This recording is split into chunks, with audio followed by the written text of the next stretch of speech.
relationships and culture in context.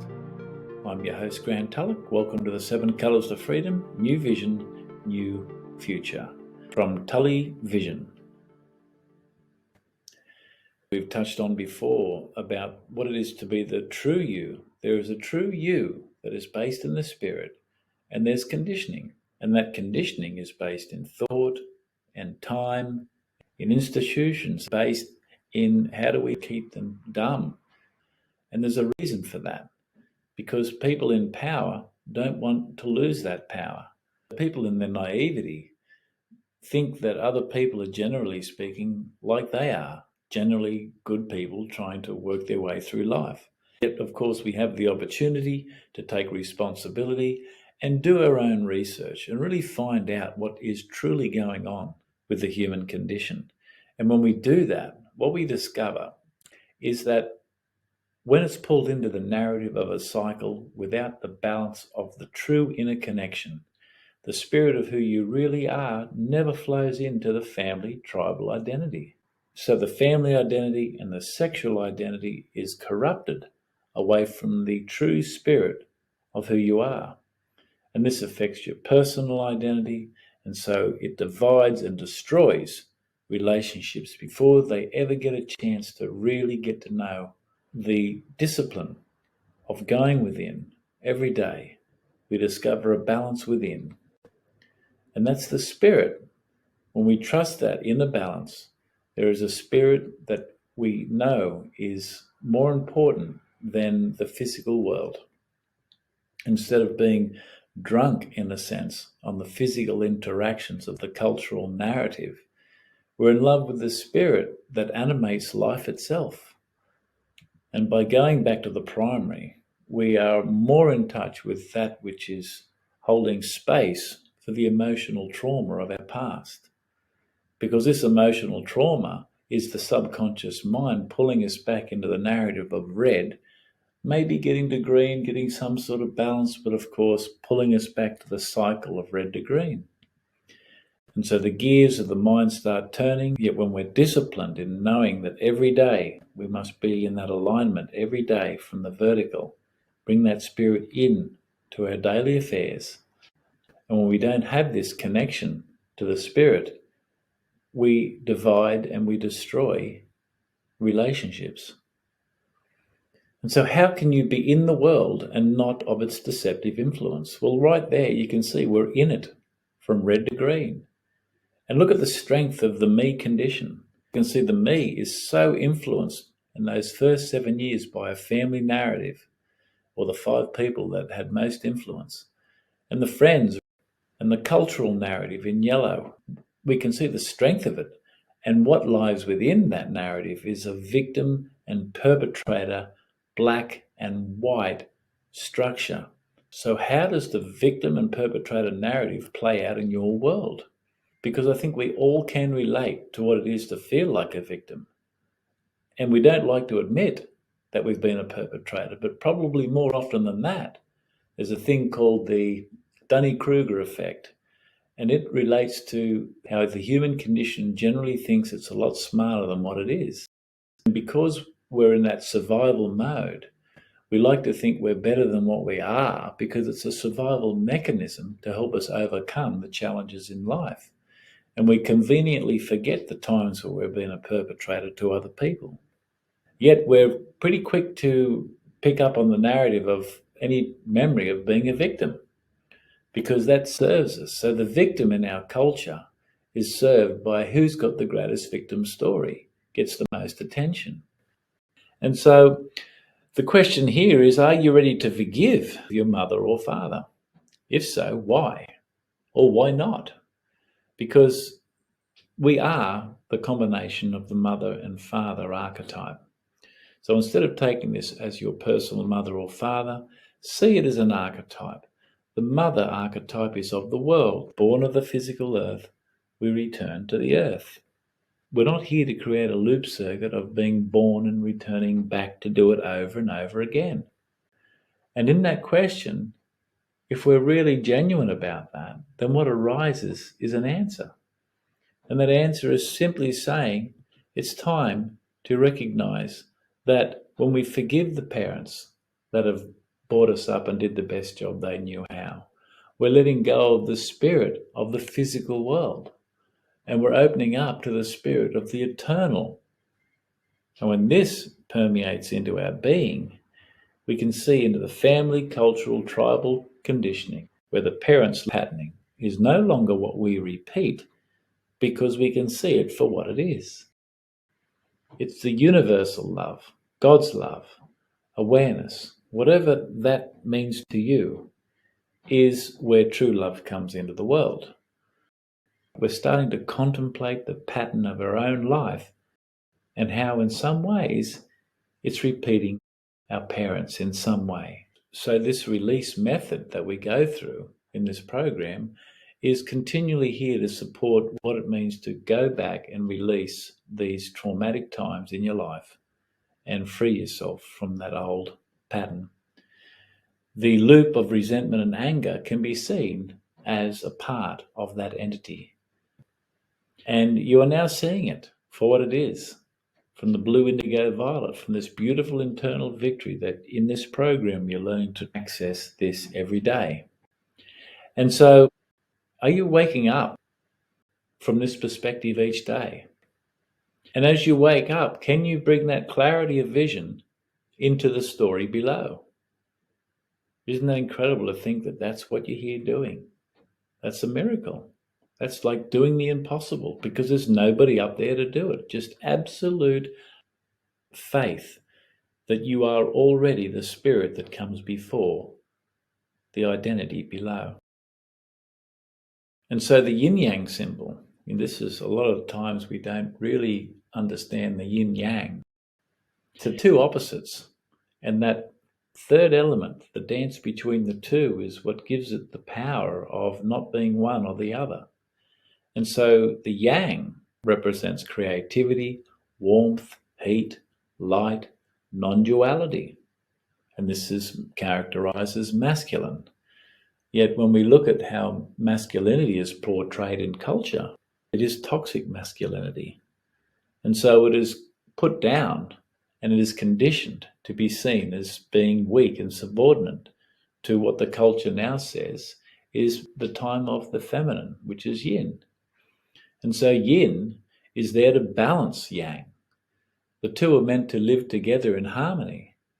Yet now yin, which is based in the physical, the moon, the dark, the cool, these two archetypes are so intimate when they understand their own biological space and their own truth, then when that's resonated with and encouraged in society, then these two archetypes come together in the most beautiful of ways. And the third element, of course, is the Trinity. That is pulling us out of this black and white duality mindset. And the culture, in effect, instead of it being traumatized by those red dots which relate to the trauma that stores in the subconscious body, then that washes away and cleanses these old traumas away. And when they do studies into what happens when they try to make societies more egalitarian, which means more equal, what they have found, and they've known this for 30 years, is that when the culture is engineered to be more equal between men and women, the biological differences between men and women increase.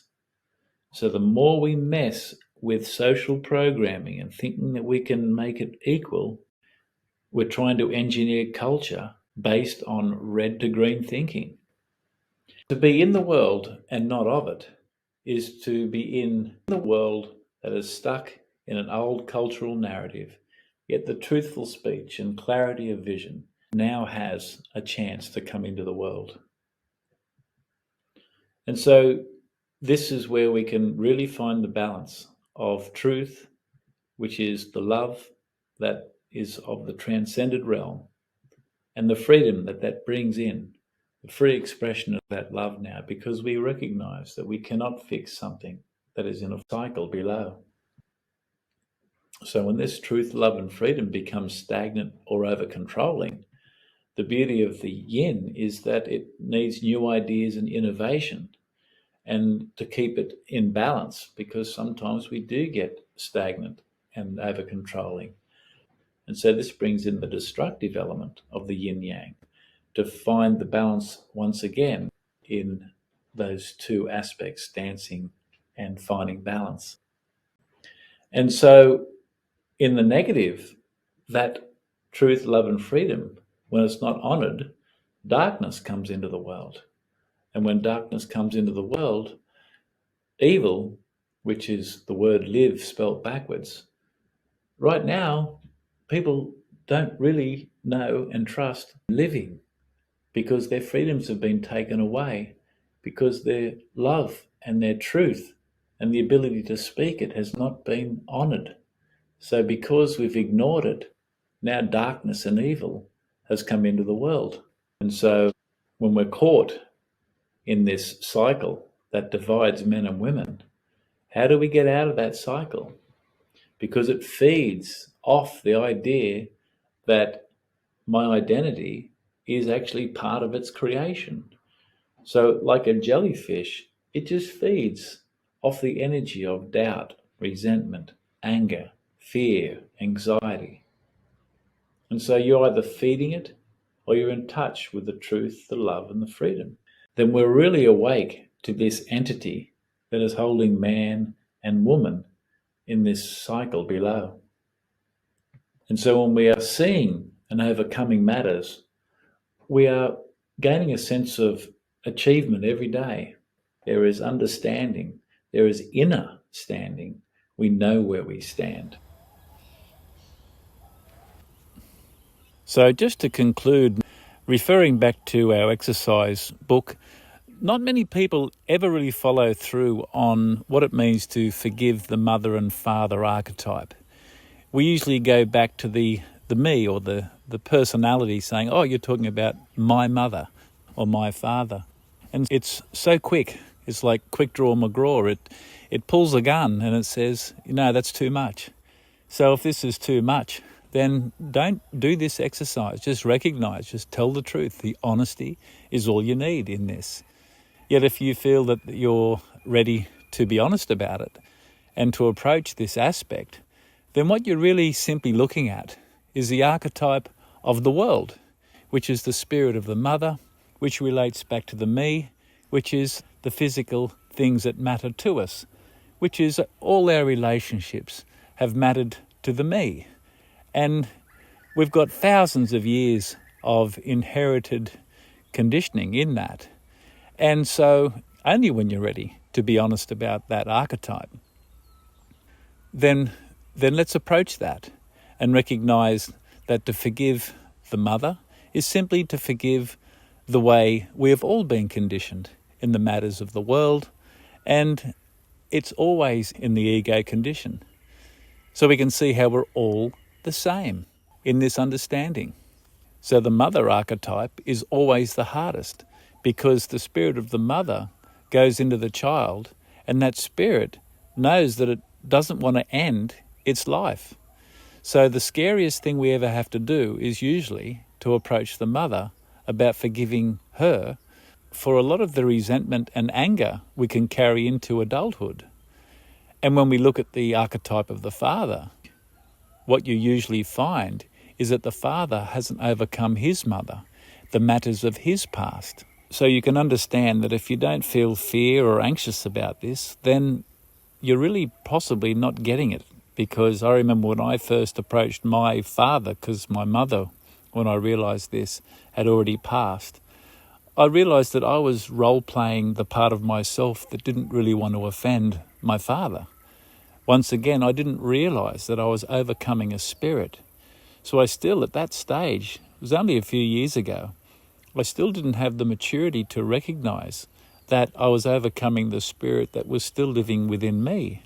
And so when we approach this with that real understanding that we're overcoming a spirit that has made a home within us, that we really don't want to, at some level, remove, because it is us from red to green. So this is why I come back again. Be honest with yourself. If you're ready to integrate the maturity and the insight, then just simply wait for that awareness to say to you, yeah, you know what? I think you're ready now. And so there'll be both something very relaxed within you, but you'll also feel this sense of fear and anxiety about facing something that you really don't want to face. And that's when I feel that you are really onto something. Because until we overcome or endure this aspect of ourself that keeps repeating in yesterday's story, there really is no change. And so we're conditioned, in a sense, to think we're good or to be nice and to treat people in a nice way. And that conditioning is also holding us in the red to green cycle. So this does require time to integrate, to mature. And so, once again, just be honest with yourself. When you're ready, then bring that understanding, bring that inner standing into that ability that you have to forgive your mother and father.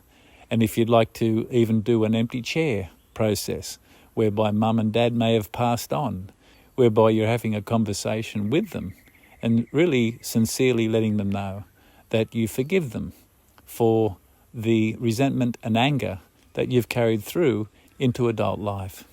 And so if you don't want to follow through with that process to your mother and father, you can still begin writing down what it might feel like to share that honesty with them and recognize that you are seeing the nature of what they simply couldn't help but repeat, obviously, their parents' programming, as this cycle has naturally repeated from generation to generation and is as old as time itself. And remember to complete the exercises in each module, because it acts as a reference point that you can always go back to. And if you'd like to book in a 1 or 1.5 hour call session on Zoom, whereby you can discover what freedom means to you on your own terms, so we can have an honest conversation about where you are in relation to freedom and what it is for you to discover that in your own way. So thanks for sharing. I look forward to seeing you next module. Bye for now.